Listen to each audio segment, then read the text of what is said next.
Shabbat Shalom. This Shabbat has a special name. It's Shabbat Shekalim. And it's the Shabbat in which, according to the Torah, we bring our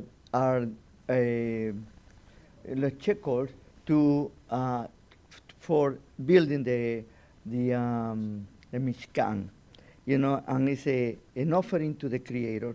And then the next week we are going to have the parasha Terumah, where it talks about bringing to the Creator willingly, openly, and happily, enjoyable. And sometimes has been very sad and sometimes very difficult for certain people that they have problems about giving, and sometimes they become what they call it. They are tied to their belongings, I call it, and because they are so tied, they are going to suffer the rest of their life being done because they are not free. It's interesting that in this portion, what we are going to be talking about, start with Be'ele Mishpatim, and these are the judgments, or these are the ordinances that the Creator is giving, what we are going to understand about the application of the Ten Commandments. Because this is now application, The Ten Commandments, I called you last week, is the base for the Constitution, not only Israel, but for the world. It's for everybody. These Ten Commandments, believe me or not, contains everything that contains everything that you need to know about right or wrong. If you have a question about if I do it or I don't do it, go back to the Ten Commandments, and you're going to see that they're going to give you a light about. And the way that it's going to start this parasha is talking about slavery. And you ask yourself, why the Creator start with slavery? If you read the first commandment, what it say the first commandment? I am the one that delivered you or brought you out of Egypt, out of bondage, out of slavery. Now, the Creator, one of the things that I've been talking to you over and over again is about what He gives to you. And one of the most precious gifts, I call it, is about Bechirah Chofshi. That is free will. And I say it many times, if you compare with anything else that God has created, blessed be His name, you are going to see that only us human beings, we have that capability of exercising our free will. No other species can do that. No animal, nothing else, only us. And we are special.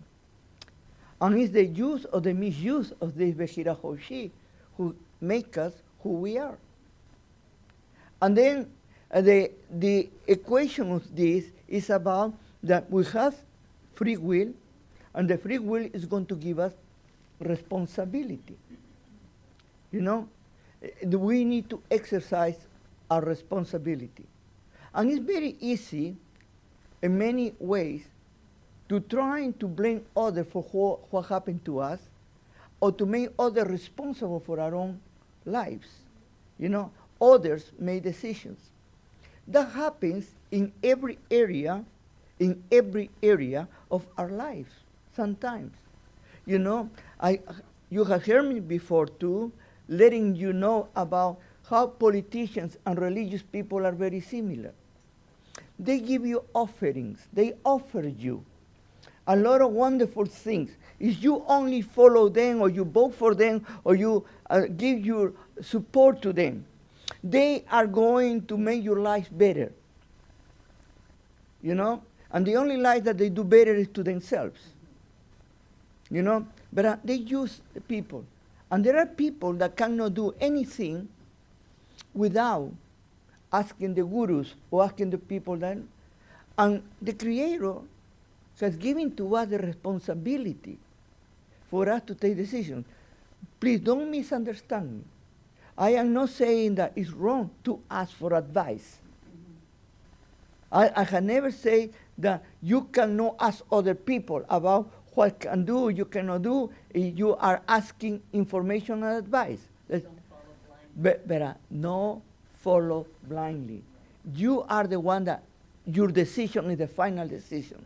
You cannot say, he told me or he made me do it, like many times we do. And here, it's very interesting at the beginning, what is talking about the Hebrew servant.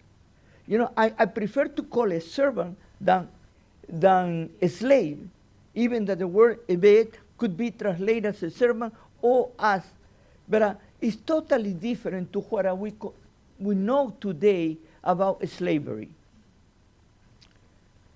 There is a saying among our sages that when you get a Hebrew slave, what you get is a master. He's going to take over your life. Because according to the Torah, when you get a Hebrew slave, you need to treat him better than yourself. Before you eat, he needs to eat. Before you dress, he needs to be dressed. Before you go to rest, he needs to go to rest. And, very important, he needs to keep the Shabbat better than you. Then you have somebody, your master, because you are more worried about taking care of him than he is taking care of you.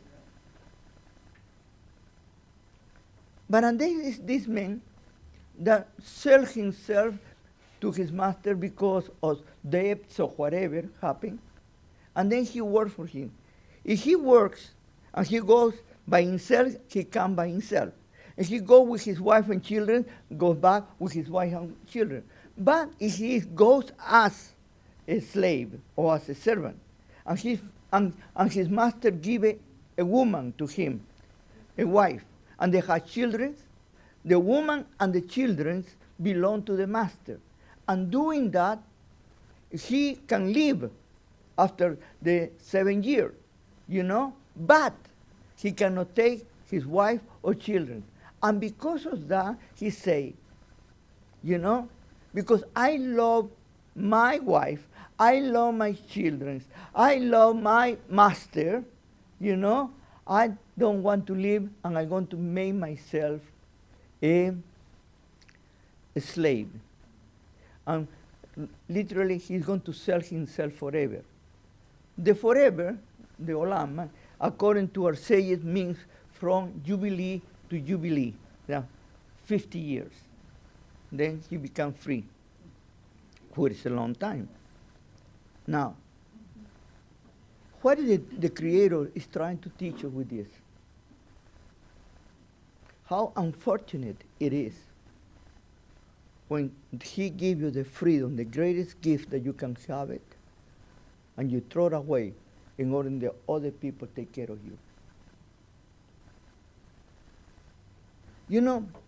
There are many types of now things that happen in the world, especially in politics. And right now, there is coming more and more stronger what we call it the progressives and the liberals and the what we call it the socialists. And that sounds a word beautiful, because supposedly means that you care about the others. And they compare with other societies that capitalist, that they do not care about others. And let me ask you this question. What did Torah teach you? The Torah teach you to be a capitalist, or the Torah teach you to be a socialist? What the Torah teach you is to be responsible. If you have a business, you produce jobs to others. And what it tells you there is that you do not need to abuse your workers. Totally the contrary, because your workers are the ones that they give you production, they give you wealth. You need to return to them that wealth too, and share the wealth. But that is your business. You are responsible. Not the state that is going to take everything from you, and the state is going to decide to whom they give and to whom doesn't give. And I'm going to be honest with you. When I used to be young, I was very socialist. I was in the utopia and you know, I learned very early in my life that we human beings, we can be very idealistic. But the problem is that our heart has not changed. And because of that, socialism never is going to work. But for a simple reason. Because we as humans, we are very selfish. Then that is what the Creator saw that in us from the beginning and gave us the opportunity to be responsible for our acts. When somebody tries to make you righteous, I'm going to tell you that the only thing that they're going to get from you or to force you to go through certain system or for you to hate them. Talk to the children when you teach them certain rules in your home. You know? But even that they are your children, they have a little bit of rebellion. And when you don't see them, they're going to do something exactly what you tell them not to do. That is in us. Then, do you think the Creator didn't know how we were? And then, when you read these Mishpatim, these judgments, read it in this way. My responsibility toward my neighbor. What I am obligated to do for my neighbors. Not for myself, to my neighbors. And then there is responsibility. Every step, I am responsible. You know what? I am working in my house or around my house, and I make a hole. You know? And comes an animal or a car, today a car, and breaks the car. Who is responsible? I am responsible. You know, here in Montreal, it's very interesting. That happened to me. I was driving one day, that was winter, you know, and I went, and at night, you don't see anything. And I went through a big hole, and my front left tire blew up and destroyed my car. Okay? And already, the city hall knew about the hole. Okay? They had already told them, and they didn't even put something there to say there is danger. The Torah tells me that the city hall is responsible for my tire. They say, oh, good luck. When I check, that's the answer that they gave me. Good luck. They are not responsible for anything. And you know what? They are excellent charging you your taxes. Even tire tax. They can tire tax, car tax, this tax. You know, today we have a system in which we need to give it to those who they don't have transportation. We need to do the best. Now, bicycles and places, you know. And who they charge the taxes? To those who ride the bicycle? No. To those who walk? No. Who are charged for the taxes? Those who have cars. And those who have cars, now they're punished not to have good roads.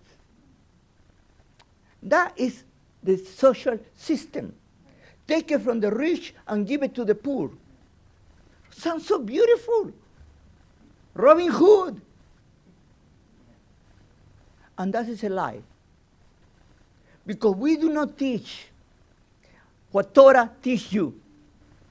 Torah teaches you that everybody is responsible according to their means. Everyone. In this community, all of us, we are responsible according to our means. Not that one gives more and the one gives less because I don't care. No, all of us, we are responsible. If we work or we don't work, that depends what the Creator is giving to us. But it's very sad when we are not responsible. And we want that others pay the bill. In the Jewish community, all of us, we are responsible. No one, no only one family, all of us together. That's what the Torah teaches you. Be responsible. There is here part about also the way that it's written this portion and the Torah in general. You know, sometimes we don't understand. It's written in the Hebrew language, and we need to see words. When you translate from the Hebrew to other languages, you lose that very special flavor. But sometimes you need to look about that at that time, you know, when the Torah was written, there was basically was very difficult to find a book or to write a book or a parchment. You know, what they used to do? They used to pass from one to another, like in any other society at that time. You know, you still go to certain parts of the world in South America, in the high plains, or to go to Africa, or even to the Far East, and you have communities that is still in the Middle East too. They tell each other their traditions by word of mouth. You know, and they pass it through others by the word of mouth, because all the tradition, they don't have the possibility to write it or to have in a book, and then the elders pass to the others. The Torah is written in such a way that is mnemonic, has a way to memorize, okay? A mnemotechnic, a technique how to memorize. And sometimes you are going to see certain portions that has something like a meaning. And you say, what is coming from? And what is coming? For example, I just mentioned why he started with the Hebrews, because it's going to start with the commandments, and it's going to be the commandment. For example, only for curiosity, if you go to chapter 23 of this, okay, and you need to go to in the English version. Let me. In chapter 23, no, look at what it says, and I'm going to read after chapter 23.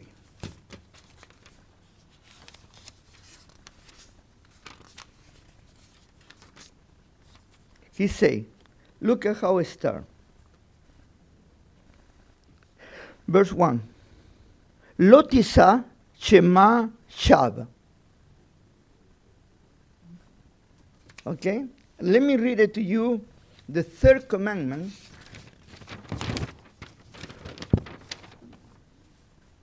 Now, let me read to you the third commandment. Lo tisa et Shem Adonai Elohecha leshav. Almost by words. The difference here is, instead to talk about the Creator, is going to talk about us as a people. That already is going to give you an idea that is something that comes from the Ten Commandments. But when you read it in your language, you cannot see it. That is what is so important sometimes to look at these places. I want to show you something else. For example, in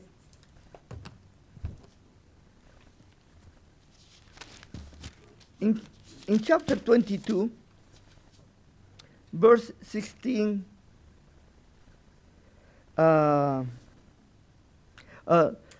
verses 16 and 17. I think in the other Bibles, there are no Jewish Bibles, it's 15 and 16, in case that you do not,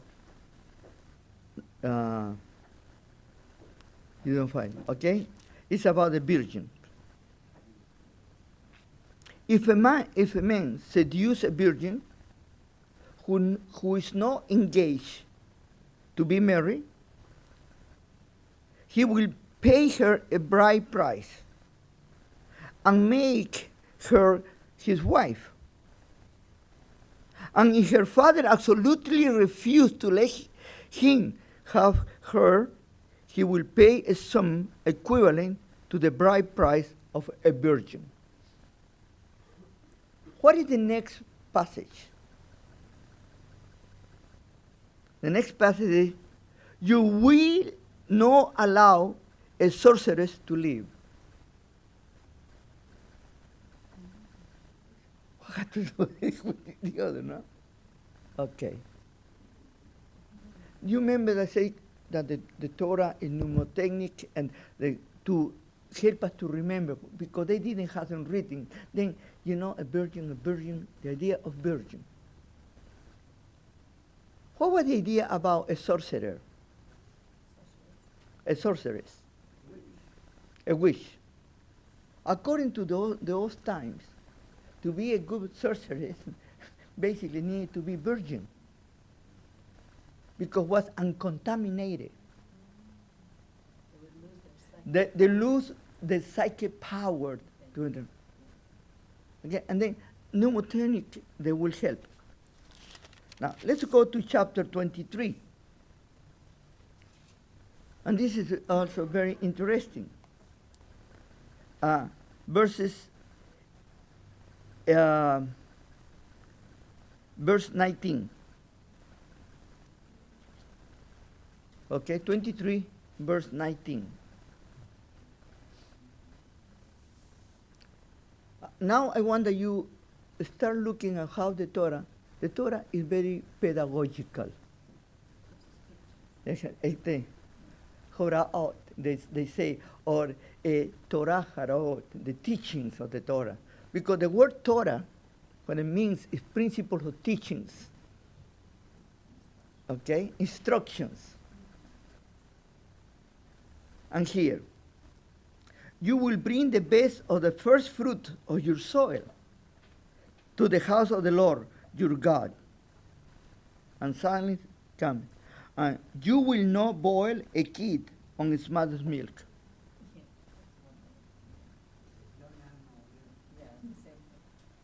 Okay. You ask yourself, it's in Hebrew, a young kid. Okay? You say, what is the correlation?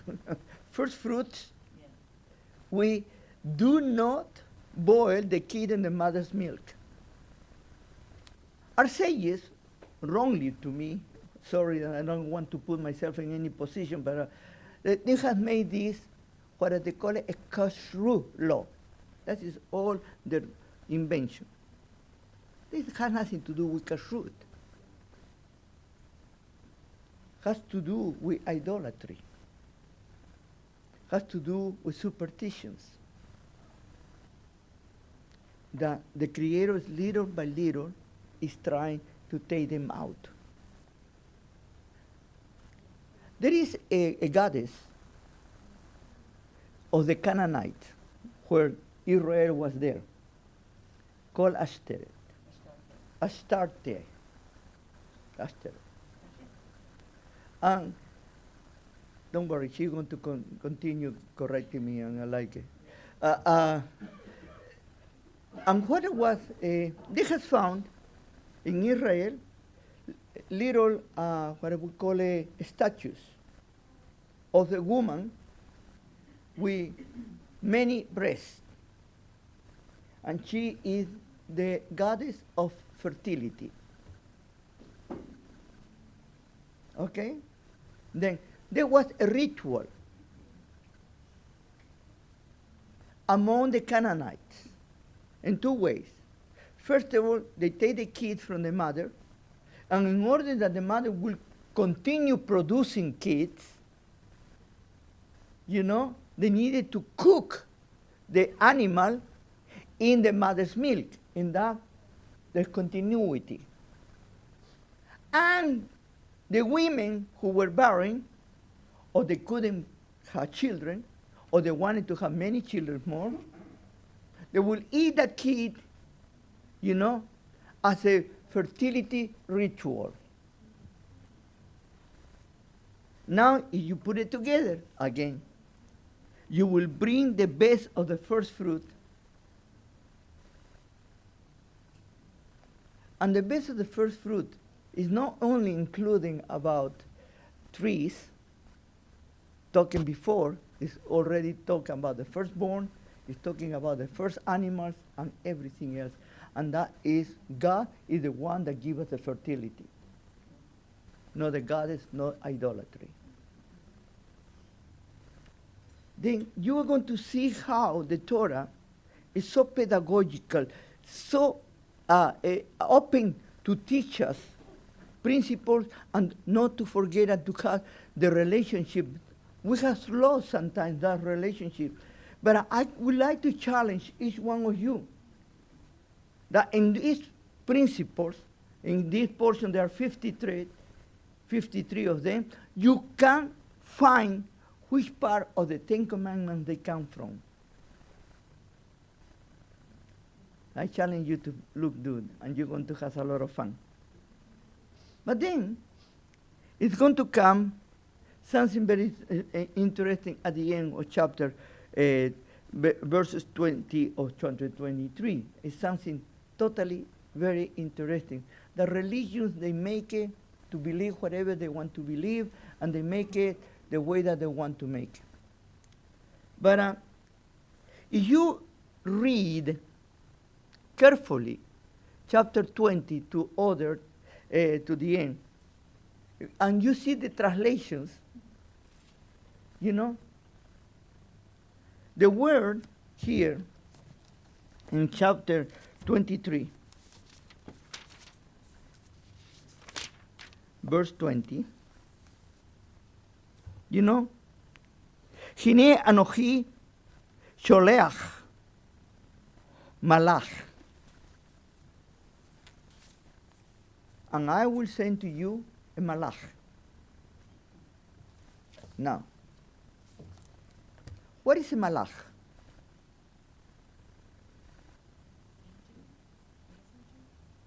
Exactly. The first thing that we say, angel. And we don't have any idea what an angel is. We have the wings in the back and things like that, But what the Torah is teaching?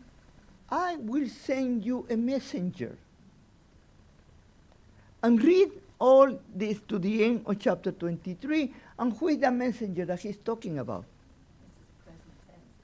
All in present tense, exactly. To whom he's sending.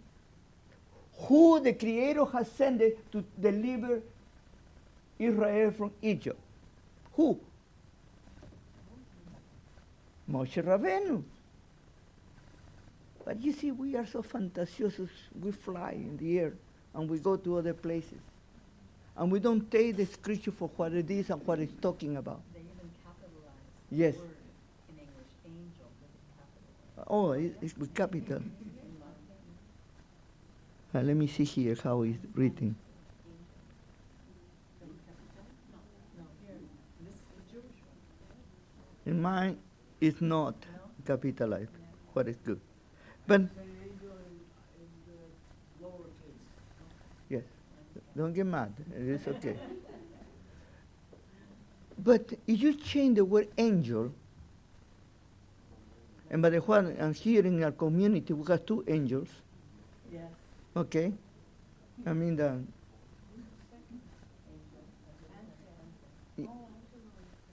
Angelo and Angel are the same, only different language. One is Italian and the other is Spanish. And you say in English, angel. Well, it's good English? Okay, angel. Okay, but if you change it, that word angel, and instead to read angel, read it as messenger. As your shaliach, my emissary. And you're going to see that everything changed. Because we have a tendency,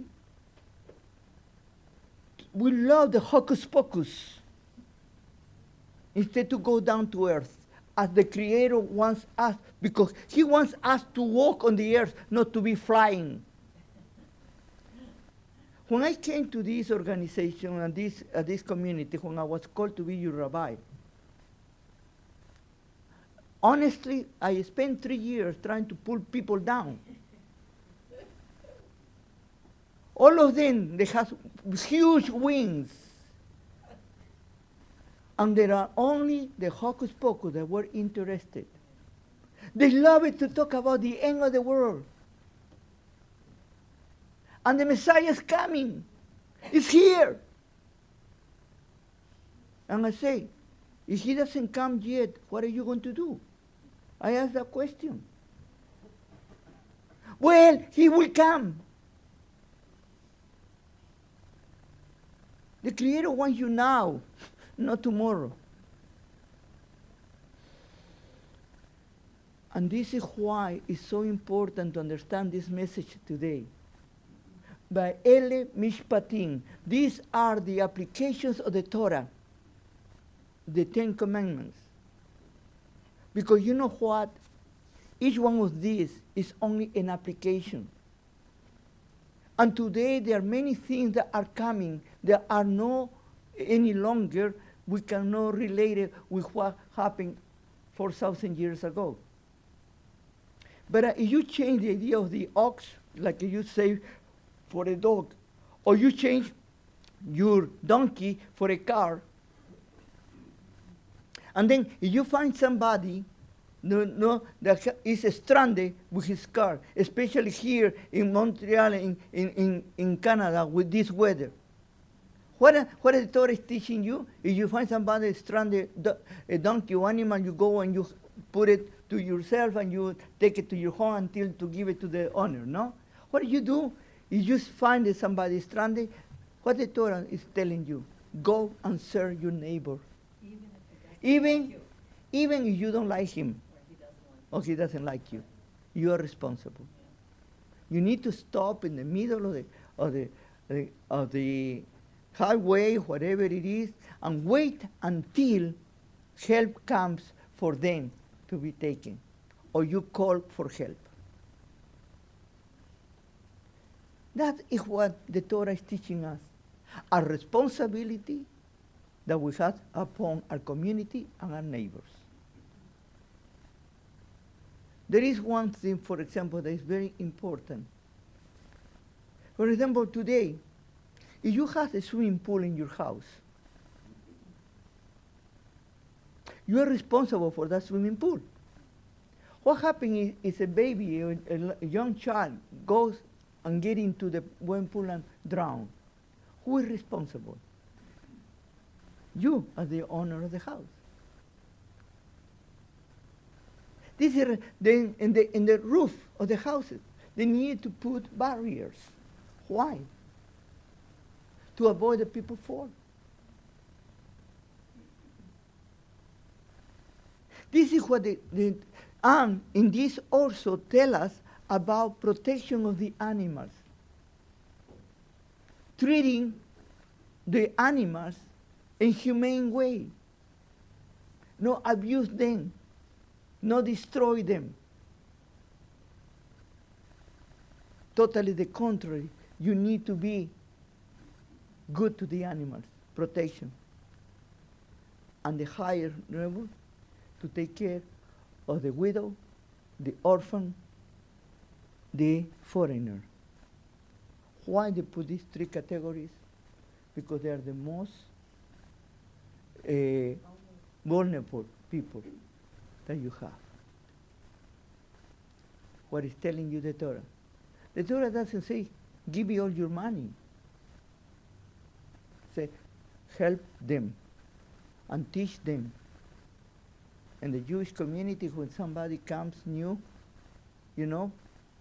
applying this law, they help this newcomer and they try for this person to start a new life or come into a new life, and they help it in their business, and then one time he becomes self-supported, he has the same responsibility to help others.